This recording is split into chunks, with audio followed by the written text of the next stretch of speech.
you're not allowed to go far. My colleague, John, one more question about Bin Laden. And I realize this is a personal fascination for me, and I hope it is for many other people, other than that, because if not, we're boring them. It seems to me that the country underestimated for some period of time, or maybe certain people underestimated for a long time, just how smart this guy is. I think so, and I also think that they didn't quite understand how he operated. I think they thought that he was, running a linear organization where he was the boss and there were a few cells and that was it. I think it took them a long time to realize that he's recruiting on a yearly basis from around the world, people from Italy, from France, from Germany, young men from all over who subscribe to his thinking, who come there and train in his camps for 6 months, learning an intelligence course that includes lessons in surveillance, counter-surveillance, collection of information, hidden photography, scouting locations, and they're taught to divide teams up. You people scout the locations, then you take your materials and charts, you give it to the other people who actually plan the bombing, then there's the bombing team and the bomb technician. And of course, since he's not running an organization where it's just his team, but there's a new class coming in all the time, and when he's finished with the class, after they've been through the bomb tech and the intelligence course and everything, he sends them back to where they came from, essentially with the instructions, now you're trained. Go dream up an act that you want to carry out, no matter how terrible, and bring it back to us if you need help. And there's one other thing we don't think of very much. There's a laboratory for violence right next door, because in the continuing conflict between India and Pakistan, there is Kashmir. And there is a constant struggle in Kashmir in which the Taliban and operatives, it is said, of Osama Bin Laden have been participants for a long time. So they get to take their training and use it right away. And this, of course, is the great conflict of interest with the Pakistanis, in our view, because for a long time there's been the feeling that Pakistani intelligence has been funneling people to Bin Laden training camps to send them into Kashmir to represent Pakistan's interests. So there's so many layers in that end of the world. Thanks, John.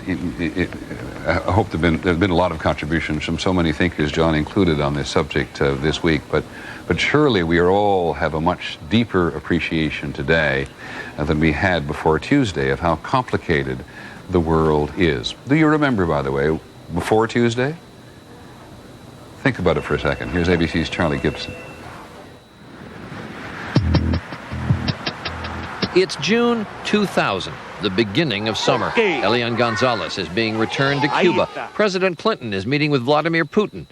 And two men, Mohammed Atta from Egypt and Marwan al-Shihi from the United Arab Emirates, have arrived in Venice, Florida, and want to be pilots. ABC correspondent John Miller.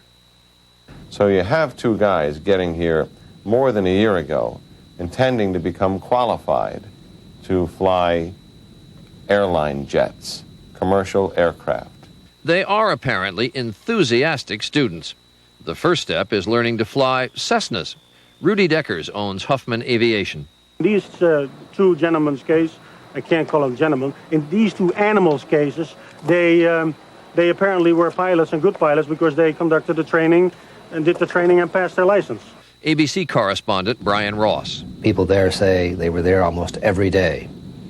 Other students in training to become pilots say they had lots of money, they had cell phones, they were very busy, but they also kept to themselves.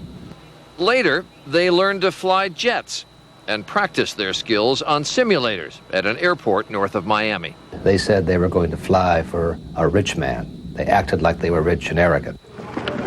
That rich man, authorities suspect, could well be the notorious terrorist Osama Bin Laden. Then, a year later. On or about August 25th, a reporter from the Middle East Broadcasting Company receives a tape of Bin Laden in the desert in Afghanistan talking about what could be coming. Bin Laden is asked, "Are you aware your supporters say a significant surprise is coming for the U.S.?" And he smiles and says, "Yes." September 9th, 2001, just 5 days ago, Atta returns a rental car to Pompano Beach, Florida. He's about to take a trip that will eventually get him to Boston. Early morning, September 11th. In airports around the country, people are getting ready to board what they expect will be routine flights. People like Tom Burnett, flight attendant Cece Lyles, and Mark Bingham.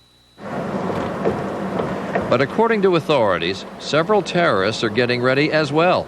In Newark, suburban Washington, D.C., and at Boston's Logan Airport, where they arrive so late, there's trouble parking. Early that morning, there is a set to at the parking garage at the airport.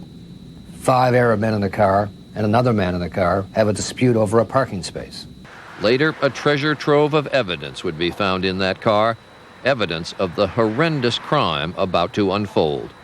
They barely make that flight, and then they're off. About 7:59 a.m., American Airlines Flight 11 takes off from Boston's Logan International Airport bound for Los Angeles. It's not even half full, 92 people on board. Just 2 minutes later, United Airlines Flight 93 takes off from Newark Airport bound for San Francisco, even emptier, only 45 passengers and crew. About 8:10 a.m., American Flight 77 leaves Dulles heading to L.A., 64 passengers and crew. And finally, at 8:14, United Airlines Flight 175 takes off from Logan, also heading to L.A., with 65 people on board. Within 20 minutes, 4 planes are in the sky, departing from 3 different airports, each with 4 or 5 hijackers on board. ABC News correspondent Lisa Stark. We have no reason to believe that any of the flights were significantly delayed before they began what the passengers thought was going to be a routine cross-country journey. Then, chaos. American Airlines Flight 11 becomes the trip Mohammed Atta had been training to fly for more than a year. It makes an unexpected turn, the transponder disappears. The transponder normally allows controllers to identify the plane. Atta knows enough to turn it off, so it's just a blip on the radar screen. They can track it, and they are tracking it down to Manhattan, but they're not sure. Is the plane in distress? Is it trying to land at Newark? What's going on with this plane? What's going on, according to authorities, is that Atta and his team, armed with knives and box cutters, have taken over the plane. A desperate pilot leaves his radio microphone open. He was trying to let controllers know, to those who might be listening, maybe even other aircraft, that something was going on aboard that airplane. We do not know exactly what was heard, but that pilot was desperately trying to get word out that something was very, very wrong.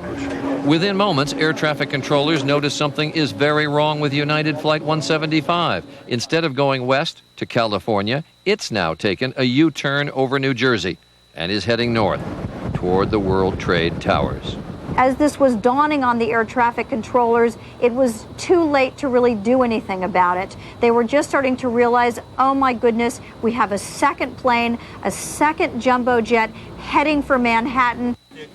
But they don't send out a general alarm. There doesn't seem to be the alarm bells going off, that the traffic controllers are getting on with law enforcement or the military saying, we're getting a squawk from a hijacked plane. So there's a gap there, that has to be looked at.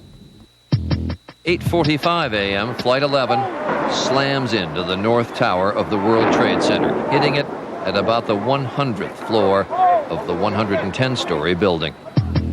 9:03 a.m., just 18 minutes later, United Flight 175 crashes into the South Tower at about the 90th floor. ABC News aviation consultant John Nance. For an airplane to impact those buildings the way both of the airplanes did, the 757 Flight 11 and later the 767, means that whoever was at the controls knew an awful lot about what needed to be done and knew how to fly those airplanes. 2 planes have crashed, 2 more still in the air, and then more trouble. Flight 93, the plane that left Newark for San Francisco, tells controllers they want to change their flight plan. All of a sudden, they have another rogue airplane on their hands. All they know is that the pilot or someone in the cockpit is requesting a clearance to Washington, D.C. I'm sure they were fearing the worst. In the passenger cabin, the worst is happening. Hijackers have taken over. 1 passenger is dead. Several others use their cell phones to call home. Mark Bingham, in seat 4D, calls his aunt, Kathy. Mark said, "Hi, Kathy, it's Mark. I just want to tell you that I love you, and I love you all. Just in case I never see you again, I'm on a plane, flight number 93 United, from Newark to San Francisco, and it's being hijacked." Tom Burnett calls his wife Dina 4 times. I told him about the World Trade Center, and he asked me information pertaining to that. Asked if there were commercial airlines, and I said I didn't know. He said, well, they're talking about flying this airplane into the ground, and he hung up. Meanwhile, in the Pentagon, it is all just an incredible event happening in New York. Charles Lewis. Down in the command center, everybody was pretty much watching the footage from the Twin Towers and what was going on there in New York.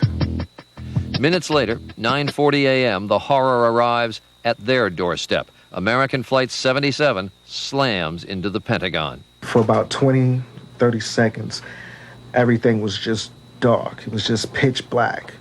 And all you heard was people screaming for help. All you heard was walls falling, just